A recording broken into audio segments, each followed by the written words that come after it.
So, as Judy mentioned, I am on the faculty of the University of Wisconsin-Madison, and I am excited to speak with you today about a program of research on prenatal mindfulness training. And this started with work conducted in California, the University of California, San Francisco, at the Osher Center for Integrative Medicine there, where I partnered with a certified nurse midwife and mindfulness teacher, Nancy Bardicke, to conduct the first study of the mindfulness-based childbirth and parenting program. And that started a long journey of thinking through ways of rigorously assessing the impact of this program, thinking about ways to leverage this approach to promote health equity. So I'll speak with you a bit about a study we did integrating the skills from MBCP into group medical visits by enhancing the centering pregnancy model.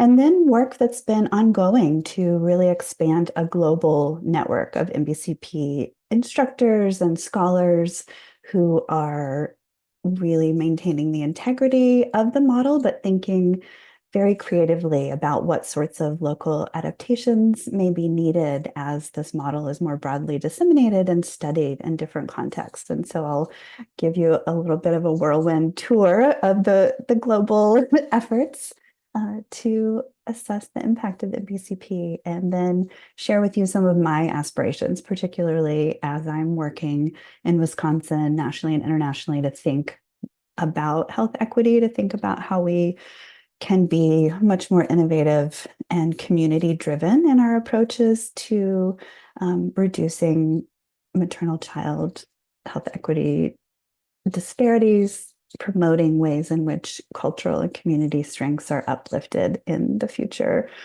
uh, practice and research applications of these strategies. So it's a lot to cover in an hour. So some things we move through quickly, but I'm happy to provide papers where you can dig into the data later. I won't spend a whole lot of time going into research designs and the specific methodological approaches that we took to ascertain the findings from these studies, but want to give you a broad kind of overview of these different elements of the work. So starting with acknowledgements, want to acknowledge the different institutions and organizational funders of this research. I'm in the School of Human Ecology at UW-Madison, also affiliated with the Center for Healthy Minds. As I mentioned, this work began at the University of California, San Francisco at the Osher Center there, where the William K. Bowes Foundation and the Mount Zion Health Fund, as well as NIH and CCIH provided funding for the work. And then this has been a long-term collaboration with the not-for-profit Mindful Birthing and Parenting Foundation. And then I also want to spend a moment with some land acknowledgement. This is our kind of formal land acknowledgement that we use here at the University of Wisconsin in Madison, acknowledging that for me, myself, I live and work on the lands of the Ho-Chunk people. And sometimes we think of this in terms of the historical homelands. And here's a map showing the region that we call Wisconsin and the different tribal peoples who, encompass this area and lived here. However, these people are my neighbors and my coworkers and my collaborators. And I think it's really important to acknowledge the current, limited reservations and tribal lands that, are autonomously stewarded by people from the indigenous communities of these lands. And so here's a map of current day tribal territory, which you see is vastly less than what was showing in the prior map. And I want to then share with you a little bit more about my approach to this, because as a white settler on these lands, as a descendant of people who, came to this continent and as, what would be considered colonizers, part of my kind of current day acknowledgement is also being in relationship with people who are members of the Ho-Chunk Nation. And part of that relationship building is my own learning and then sharing that learning. And one thing I learned just this week as we were acknowledging Indigenous Peoples Day on Monday was that the beautiful state park in Wisconsin, Devil's Lake State Park, which maybe some of you have visited if you're in the Chicago area, that this name that has the word devil in it in the English language is actually known by an entirely different name, Wakachak, or Sacred Lake by the Ho-Chunk Nation. So the kind of complete opposite meaning imbued in that name of this really majestic, beautiful place. So that's part of my wanting to just articulate to you my own process as a settler here and how I'm doing my work in this region in relationship with the original and current stewards of this land.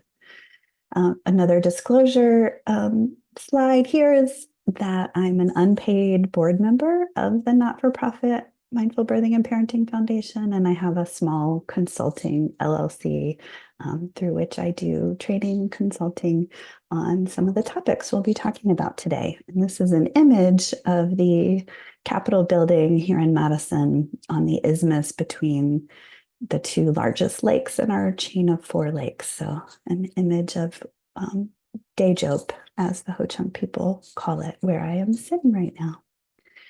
So I want to talk with you about mindfulness-based childbirth and parenting. And I'm going to start with a little more description about the MBCP program itself. Some of you may be familiar with mindfulness-based stress reduction, and that is the foundational model that MBCP is based upon. And then I'll share with you some of our initial research on MBCP that then led to the other studies that I'll hope to get to today. So MBCP has a similar structure and content to MBSR, but the rationale and program intentions are really situated in this broader context of a public health approach to childbirth education. So we have here some of these statistics of more than 211 million people around the world will become pregnant this year, and about 140.5 million of these pregnancies will result in a live birth. And this is a period of intense change and uncertainty that's often accompanied by a lot of change at sort of all levels of human functioning.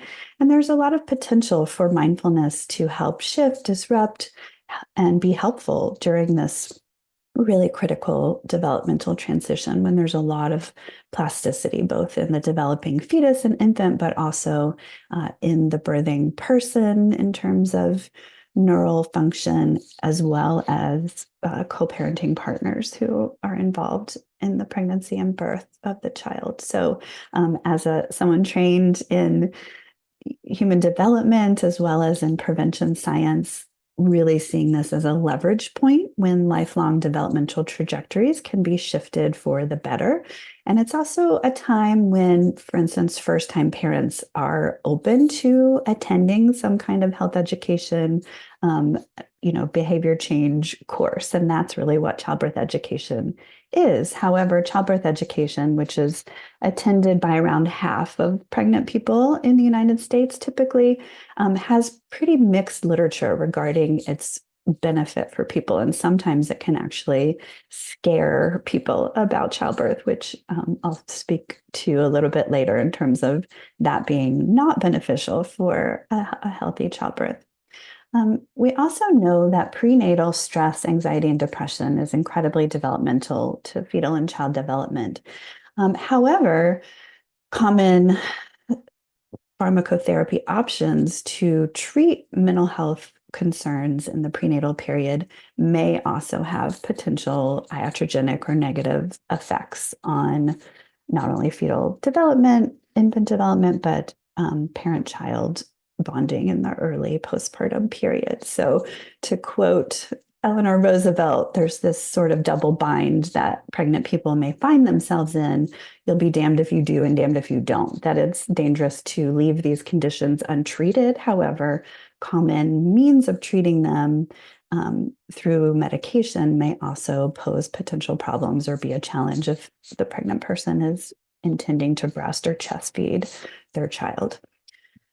Recent studies might suggest that mindfulness meditation is a viable alternative. Here's one that came out in 2022 suggesting a similar reduction in anxiety symptoms after 8 weeks for Lexapro and daily mindfulness meditation.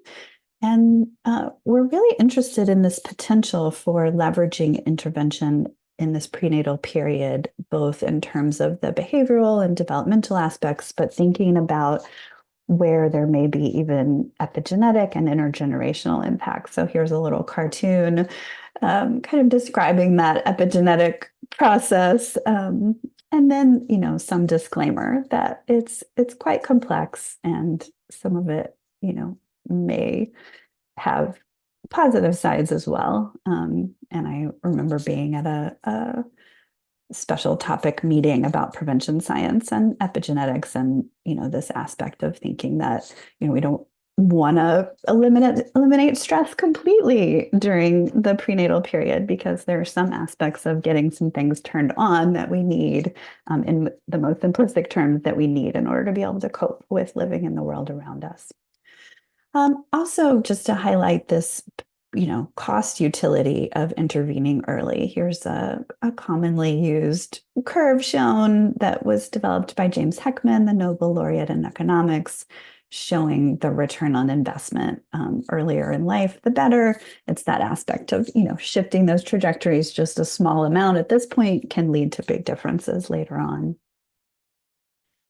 And so this brings me to the intentions of the MBCP course. And you'll see these were written by, mindfulness teachers and practitioners and have the kind of language that is present in that context. And we've operationalized these in a research context using things that we can actually assess in our research studies, but really providing a life skill. So it's not just for the prenatal period, but it's about mindful parenting. It's about being able to work with stress throughout the life course, offering mindfulness skills for working with pain and fear before and during childbirth, thinking about those family relationships as well, and using mindfulness skills to interrupt intergenerational patterns of suffering. So the MBCP course, as I mentioned, mindfulness-based stress reduction is the basis, but then it's really tailored and expanded for pregnancy, childbirth, and early parenting. It's family focused, so expectant couples and birthing or parenting partners are encouraged to attend together. Sometimes the pregnant person will attend with a different family member or a doula or a friend, another support person, someone who's going to be present with them, ideally during the childbirth. And it's a little bit longer than MBSR. So MBSR is 8 weeks, 2.5-hour sessions. MBCP, the full length course, is an additional session. So it's 9 weeks and it's 3 hours instead of 2.5 to add that additional content. And it has some of the common things that you'll recognize if you're an MBSR instructor or have taken it. The raisin practice is included, but it's expanded just a little bit where participants notice the raisin's belly button. So that's STEM, and think about the interconnectedness and interdependence of this, formerly living element in its context on the grapevine, in the field, thinking about who may have picked it, all those sorts of things, but thinking about the sort of metaphors that can apply to birthing and to a child's life in all of their context. The body scan takes into account the baby within, and it's also done in the opposite direction. So in MBSR, you start with the feet, but in MBCP, you start with the head, and that's sort of directional, preparing for childbirth, where that's the direction and the flow of the energy and movement during the contractions of labor and the ultimate birth of the baby. There's sitting meditation. There's an emphasis on mindful eating and nutrition, really critical during pregnancy. And then there's an additional practice called Being with Baby that Nancy Bardacke, the developer of the program, created. And this is really closely linked with our understanding of parental fetal attachment during pregnancy, and some of our early data and some of our studies are suggesting that MBCP is beneficial for that development of that healthy attachment relationship when the baby is still in utero. And so you see here, a description. I'm not going to read out to you, but it's this opportunity of using the mindfulness practice to become aware of the baby's movements and to really develop that mindful parenting relationship even before birth. And then this key piece around working with pain as information from the body that the mind's telling us to pay attention to, and, differentiating when pain and other life circumstances is perhaps a sign of illness or injury. In childbirth, it's a sign of the transformation of shifting from pregnancy through birth. And so it's those strong sensations, if everything is progressing kind of normally, are actually a good thing. And so using the practices of mindfulness to work with those sensations and actually have the opportunity to then rest between contractions instead of being afraid of the next one. And part of how that's cultivated is through using an ice practice to simulate, the strong sensations of pain, which is done prenatally. And here's a quote from Nancy, the program developer, about that observation of pain and that tiny window of freedom that can open up, in which you have the ability to choose how you will relate to those sensations in that moment and the next after that. And one of our professional development trainings of midwives and OBs who were going to be preparing to deliver this, one of our participants, when we did this at the Mayo Clinic, identified that she had a migraine and that this is something she suffers from often. And as we were cultivating the use of the mindfulness skills in MBCP to, incorporate into the childbirth preparation, she said, I am actually using this to work with my migraine as well. Because while we were doing the practice today, I noticed that not all of my head hurt. Like I could identify the specific places it did and the specific places it didn't. And so that ability to cultivate nuance and to see the spaces in between suggests that it is quite helpful for people. There's also, again, that partner connection and partner practice that then is useful during the birth experience if that support person is available. And the suggestion with MBCP is that we're really focusing on responding versus reacting to things that we're experiencing. So cultivating more of a calm and connection, bringing online, more of the oxytocin system versus what we would see in fight, flight, or freeze responses where there's more adrenaline. So, very simplistically, I'm not going to give birth in a very stressful, very dangerous environment. The more calm and safe we feel, the easier the birth process can be. And then loving kindness meditation is included in MBCP, as well as some compassion practices, self-compassion. And it's an inclusive program. Partners are welcome. And then there is a post-birth reunion class where the families come together with their new babies, and that's part of where they're talking about the application to mindful parenting, whether that's mindful feeding, mindful diapering, mindful walking the babies down the hallways at night. Those of you who have parented during that stage can probably think of the different applications. And so less formal meditation happening in this post-birth period, and more of the mindful parenting interaction with the little one in the co-parenting relationship, those sorts of things.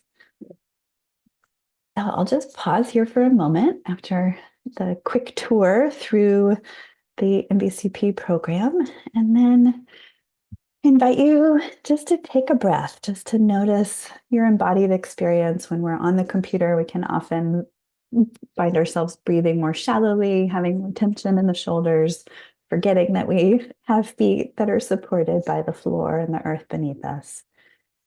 And I want to offer a poem because that's another part of the MBSR and MBCP curricula, this opportunity to reflect on the human experience through this other form. So this poem is called Shoulders by Naomi Shihab Nye.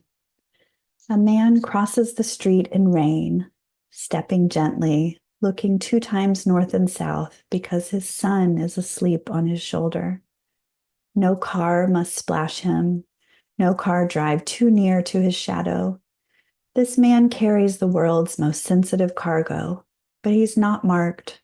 Nowhere does his jacket say fragile, handle with care. His ear fills up with breathing. He hears the hum of a boy's dream deep inside him. We're not going to be able to live in this world if we're not willing to do what he's doing with one another. The road will only be wide. The rain will never stop falling.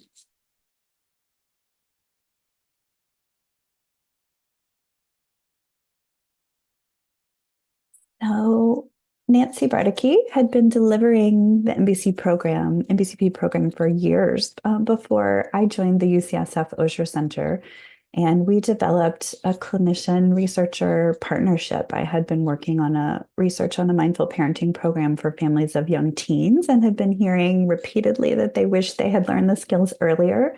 And the developer of MBSR, John Kabat-Zinn, told me about Nancy. And then we had the opportunity to work together. And Nancy shared with me all that she'd been observing in the many groups that she had already led of MBCP. And we set out to just very simply assess what she had already been seeing in our first study. And we asked who's taking MBCP and why, what benefits do they perceive from participating? And then we wondered how MBCP skills training compares to other high quality hospital and community based childbirth education. So in our first study, which we published in 2010, it was just a single group convenience sample of people who were already signed up to take MBCP through the UCSF Osher Center. And we asked them these questions and we utilized measures that aligned with what Nancy as a clinician and teacher had already been seeing in her years of teaching MBCP. And with a very small sample and no comparison group, we found medium to large effect sizes on changes in the sorts of things that we anticipated. So a big reduction in pregnancy-related anxiety, a modest one in perceived stress. We also saw an increase in self-report, mindfulness, and positive affect. We also used a mixed methods approach, and we were really curious about whether folks were learning what they learned, using what they learned in MBCP to help during their birth experience. And in our coding, we joked that we needed an absolutely code because we actually found more than one quote with this word as the initial response to our question. But what you see here is that this participant noticed this time of joy between contractions and also had, in this case, their husband helping them focus on the breath, coming back to the breath, noticing when the labor was getting intense and remembering that each contraction was getting them closer to delivery and that it was part of a cycle. So again, that shift in perspective around what the kind of meaning of labor pain is, and that one can actually experience joy in between the intensity of labor contractions. So one breath, one contraction, one moment at a time is really what's being offered here and reflected in participant feedback in this initial pilot study. But this study had a lot of limitations, as I mentioned, no comparison group, selection effects. These people expected it to help them. We were only able to collect self-report data. And then it was a very demographically homogeneous sample, mostly white women with high income, education, and access to integrative healthcare and mind-body medicine. So it may be useful if you are, a provider in the Osher Center there at Northwestern. I don't know what your patient population looks like, but these were women who, predominantly identified as people, pregnant people who predominantly identified as women. They also reported having some pretty stressful events during their pregnancy. They had some prior experience with meditation or yoga, and they were actively seeking this out as the form of childbirth education that they wanted and needed, given what they had experienced. Many of them had also experienced prior pregnancy loss. And so they were finding this antidote for what they were we're suffering from. And so it speaks to the appeal of this approach to people who can access it easily. But we were interested in moving beyond these limitations and thinking about how relevant or effective MBCP might be with a more racially and ethnically diverse sample, a more socioeconomically and range of education, thinking about how this might be more broadly applicable and beneficial. And so we conducted another pilot study, but this time a randomized controlled trial of a weekend intensive version of MBCP. And we had a real world active comparison condition. So we randomly assigned people to receive either this weekend intensive MBCP or to choose from a list of high quality hospital and community based childbirth education. And we screened those to ensure that they did not have a mindfulness component. And in this much more diverse sample with household income ranging from less than 10,000 to over 110,000 in a variety of countries of origin and multiple racial ethnic groups, we assessed folks, prior to the course, after the course, around 6 weeks postpartum, and then again between 1 and 2 years postpartum. And we saw that the Mind and Labor weekend intensive group, the blue dotted line here, had a reduction in depression symptoms as measured by the CESD post-intervention that was pretty much maintained post-childbirth in comparison to the control group that, remember, was an active comparison attending other high-quality childbirth education that went up and up. But again, you see here that, above 16 is when we're concerned about risk of major depression on the CESD. So the entire sample is below 13 here. So, but if we, continued those lines, we were wondering if there may be potential here for preventing postpartum depression. And we did see at that follow-up 1 to 2 years post-birth that the difference between conditions was maintained. There was a little bit of a recovery in the control group, but a continued decline in the group that had received that weekend intensive of the MBCP training. And we published those results looking at a little more complex trajectory of combining perceived stress, anxiety, and depression symptoms. And this study had, excellent implementation fidelity, as well as a lot of program integrity and instructor quality, because Nancy Bardacki, the developer of the program, was the one teaching it. So we were next interested in thinking about more, going further with our real world application, thinking much more about maternal child health equity, and thinking about other providers being able to deliver these skills in contexts where people wouldn't normally have access to them or have the resources to be able to obtain them.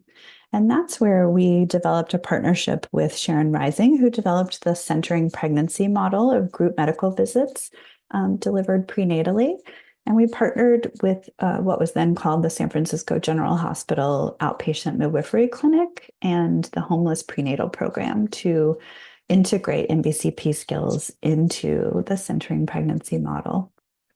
And I think some of you are probably familiar with it. I know Darius Tandon there at Northwestern has done really terrific research on centering pregnancy. And it's a model where people with the same month due date effectively pool their minutes for their prenatal health care with their qualified provider, OB, midwife, that is, Medicare covered, insurance reimbursable health care. And so instead of brief 15 or 20-minute individual visits, a group of people are meeting with their provider for 2 hours at a time for their visits recommended by ACOG over the course of their pregnancy, and they're getting a whole healthcare empowerment curriculum. You see here a group of participants and a midwife provider of centering pregnancy who were part of our curriculum development pilot of this model of integrating some MBCP skills into centering pregnancy. And this was with funding from the NIH and CCIH. So the centering pregnancy model, before we did anything to modify it, was showing, around 2007, Jeanette Ikovics and others showed that it had actually reduced risk of preterm birth, and even more so for Black pregnant people who were participating, with 33 to 41% reduction. Some of the more recent data on centering is showing a little more mixed results, but a variety of benefits for people in current research on it. And it's a widely disseminated model. So here's an older map showing all the places where it's being offered. And so we felt like making MBCP skills available through this Medicare, Medicaid, Medicare covered healthcare that has a critical element around cultural adaptation when delivered with populations that may not find predominantly white healthcare institutions most, amenable to their cultural safety and to what they're needing during the prenatal period. We were interested in assessing whether this might have additive benefit, particularly on mental health. And then we also wanted to make sure that we weren't negatively impacting patient satisfaction with the centering pregnancy model by adding these elements. And so here's a paper that we published last year on some of the results from a pragmatic trial that we conducted with predominantly Latina and also other BIPOC pregnant women. And I am going to mute just to cough for a moment and getting over one of those fall viruses that my kiddo brings home from school. So one moment, please.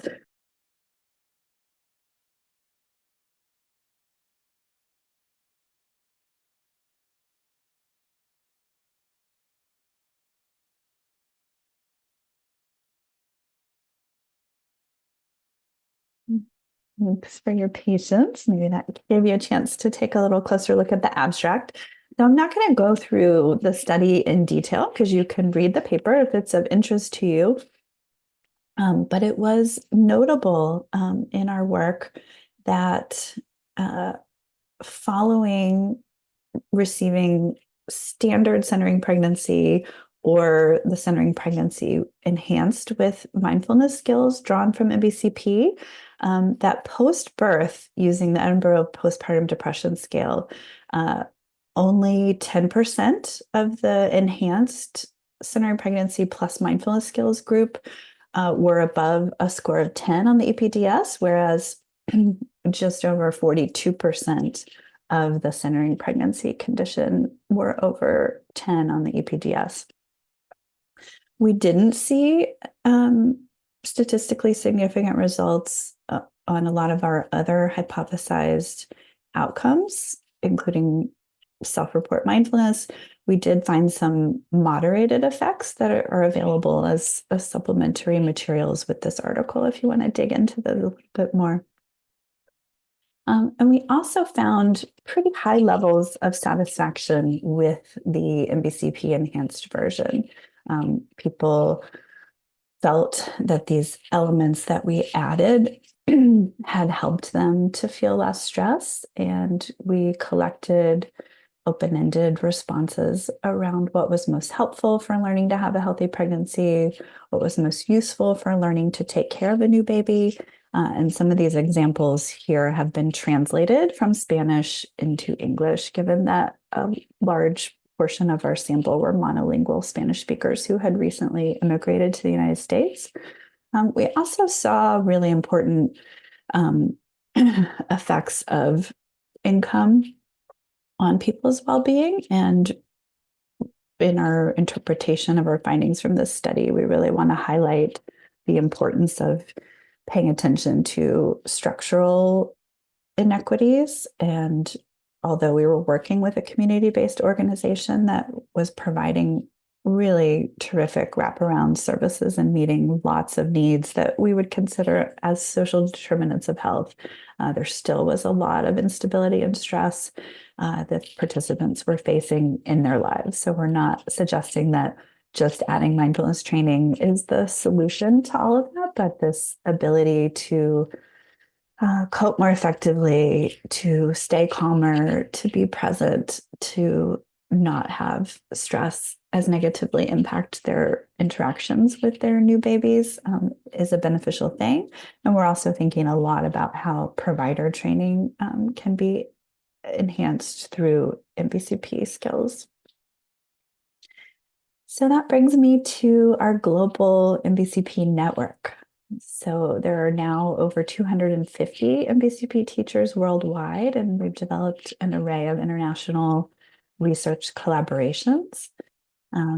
Here's a slide outlining what people need to do to become MBCP teachers. And so Nancy Bardicki has an excellent book on mindful birthing that I recommend to everyone, even if you aren't preparing to birth. It's still really fundamental mindfulness text that I think is beneficial. But people need to complete either an MBCP, MBSR, or mindfulness-based cognitive therapy course and have a personal mindfulness meditation practice, mindful movement practice, and attend a silent meditation retreat. That's recommended, not required, given the resource and structural barriers that people may experience in being able to take 5 to 10 days out of their regular lives to be able to do that. And then there's this aspect of the perinatal qualifications as well as mental health qualifications. So someone might come to MBCP teacher training with a mental health background or with more of the perinatal health background, and we provide some cross training in those different areas of expertise. And so the website is there if you want to check that out. I think the next cohort will begin in fall of 2025 for teacher training, and people are attending this, from across the world. So our global research consortium has really expanded. We've had quite a number of scholars go through MBCP teacher training and then integrate that into their labs work in different countries. We've been collaborating and advising on a number of studies. Here's an example of one of our collaborators, Rumian Zhang, who is the director of women's healthcare at what's basically China's CDC, who's award-winning for her work in this area. Our colleagues in Australia also award-winning. Their work has shown that MBCP led to a positive change in levels of stress and self-compassion among participants. In the United Kingdom, we collaborated with the Oxford Mindfulness Center on developing a briefer 4-week version of MBCP that could be delivered within the UK National Health Service.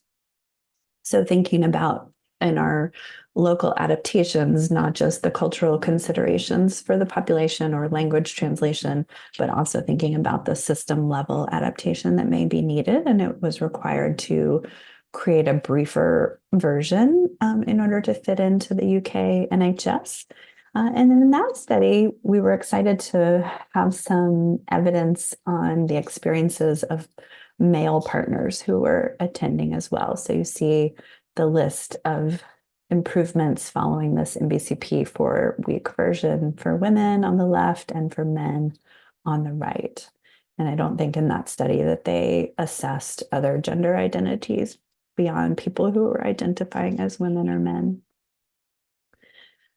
So some of our recent and ongoing RCTs, randomized controlled trials of MBCP, expand even further around the globe. So Sweden published those results in 2020, Iran, the Netherlands, China.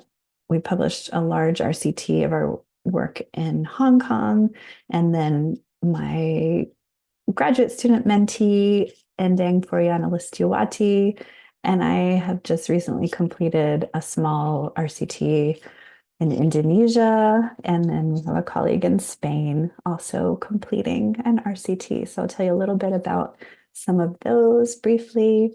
Gunilla Lundberg in Sweden conducted a really elegant trial addressing this question of the comparison group. What are we comparing MBCP to? And she compared MBCP to Lamaze, which is a broadly used and recognized childbirth education program, and assessed many of the self-report psychological skills, but also started looking at some of the child developmental outcomes and the parent-child interaction after MBCP.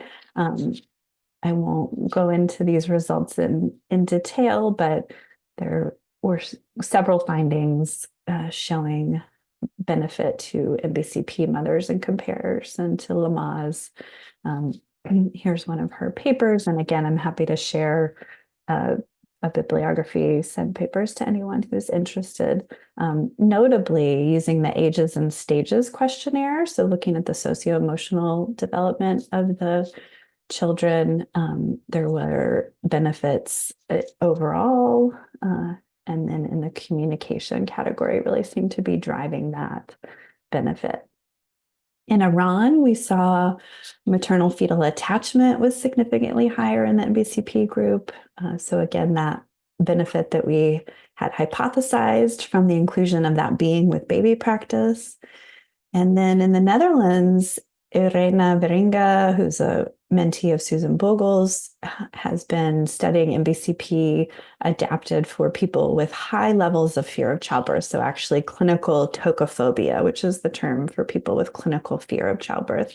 So typically folks with that level of fear of childbirth opt for an elective C-section, and she saw some reduction in their likelihood of selecting that. So I'm just going to move through this quickly, not go over those outcomes today. And then Rumian Zhang, who I mentioned in China, did a study where she was looking at HPA axis function in women in China who participated in MBCP. This is her study flow chart. And you see here the cortisol patterns for the control group versus the MBCP intervention group, which is lower than the dotted red line, which is the control group. Excuse me. And here's a comparison of cortisol levels, the delta, AUCG, and AUCM of the intervention and control group before and after the intervention. So I'd encourage you to read their paper if that biological dimension of effects is of interest to you. In Hong Kong, we, in a large 2-arm RCT, where we assessed through 6 months post-childbirth, we saw benefits for maternal mental health primarily.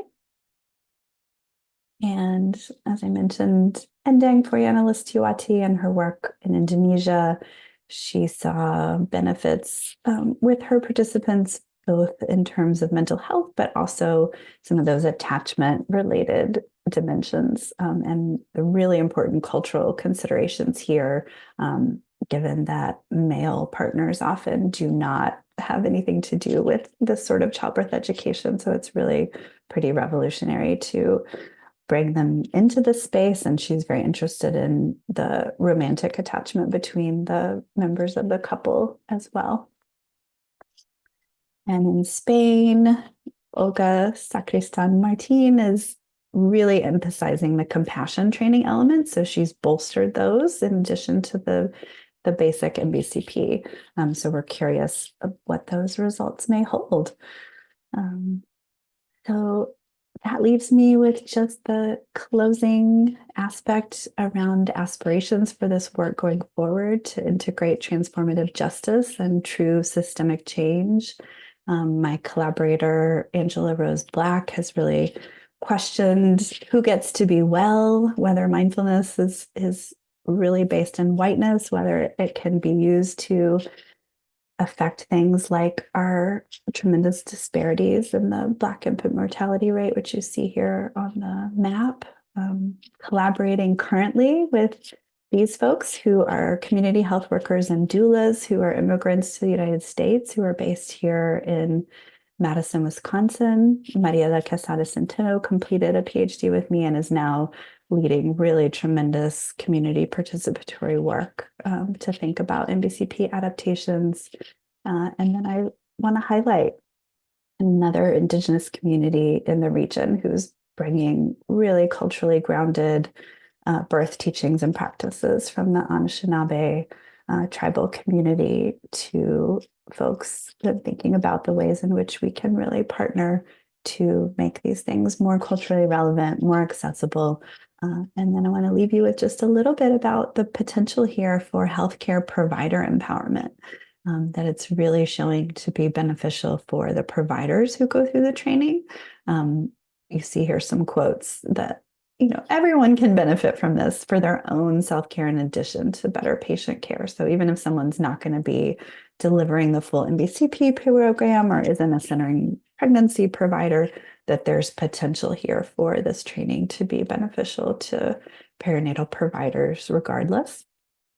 Here's another quote from someone who went through the teacher training and asking what was their most important insight. And they said that you're teaching to generations, that this work sets that platform for future families. And this person thinks the training has the potential to change the world. And just to highlight another research group's study of an adapted MBCP program, 8 years later, they were still seeing a difference in the mindfulness group of lower depression symptoms compared to the control group. So the aspiration for those born and those yet to be born, not only the parents and children, but the providers who are involved in this work. And a quote that Nancy Bardacke often shares, start where you are, use what you have, and do what you can. And this offering of mindfulness training in this really sensitive developmental period of pregnancy, childbirth, and early parenting seems to be holding potential for shifting in a non-pharmacological approach the well-being of birthing people and empowering them to have more calm and presence in their early parenting that then can shift other trajectories and allow them to be better able to address systemic injustices and bring in their cultural strengths and values to how they're living their lives and receiving healthcare and building community with others. So there's online MBCP offered by Mindful Birthing and Parenting Foundation. The next one starting in January. You can find that on their website. And I thank you for your time and attention. You can feel free to contact me or reach out to the Mindful Birthing and Parenting Foundation. I think we may have a few minutes left. If anyone has questions, I will stop sharing my slide in just a moment, give you a chance to put down their website and our email addresses if you follow up. Great. Thank you so much. I really appreciate the overview and the breadth of this work is so amazing. I'm going to take facilitator's privilege and ask you the first question. While the audience members, please use the Q&A. We have a couple questions coming in, but please keep those coming.